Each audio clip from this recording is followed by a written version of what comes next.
d'histoire. Et de géographie.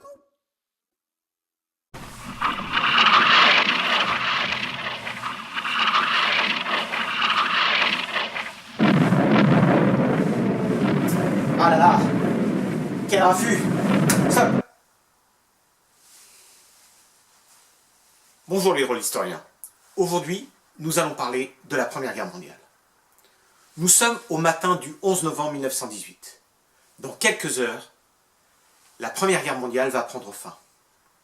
Un coup d'arrêt à une vie pour les soldats dans la boue, dans le froid et au milieu des rats. Cette guerre aura mobilisé 73 millions d'hommes dans 72 pays et causé la mort de 9,5 millions de personnes, blessé et mutilé des millions d'autres et ravagé des régions entières. Sans oublier les conséquences économiques, politiques et psychologiques. Une question vient aussitôt à l'esprit. Comment en est-on arrivé là? Pour le comprendre, nous devons remonter le temps jusqu'au 28 juin 1914.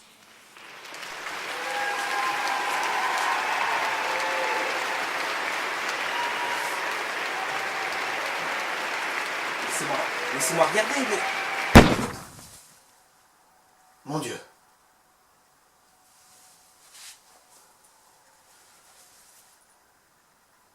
Ce jour-là, le 28 juin 1914, l'archiduc François Ferdinand, héritier du trône austro-hongrois, qui était en visite avec sa femme à Sarajevo, se fait assassiner par un nationaliste serbe. Quel rapport avec la choucroute, me direz-vous? Eh bien, c'est simple. Depuis plusieurs années, il existe des tensions importantes entre les grandes puissances européennes. L'Allemagne, en plein essor économique, cherche à développer ses colonies et se heurte aux ambitions de la France et de la Grande-Bretagne. L'Autriche-Hongrie rivalise avec la Russie pour étendre sa domination et est confrontée à la résistance des nationalistes slaves dans les Balkans, où éclatent plusieurs conflits armés.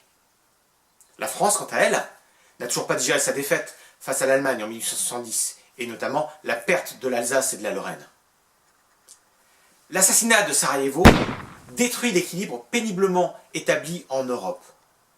Par le jeu des alliances, qui existent entre différents pays, la guerre va éclater. D'un côté, nous avons la Triple Entente, et de l'autre, la Triple Alliance. La guerre éclate donc en Europe, et le 1er août 1914, la France connaît une mobilisation générale.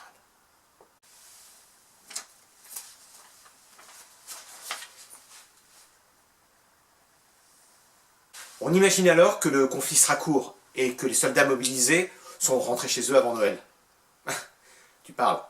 Hélas, la guerre va durer 4 ans, entraîner beaucoup de destruction, de souffrance et changer la face de l'histoire. C'est tout pour aujourd'hui. À bientôt les drôles d'historiens.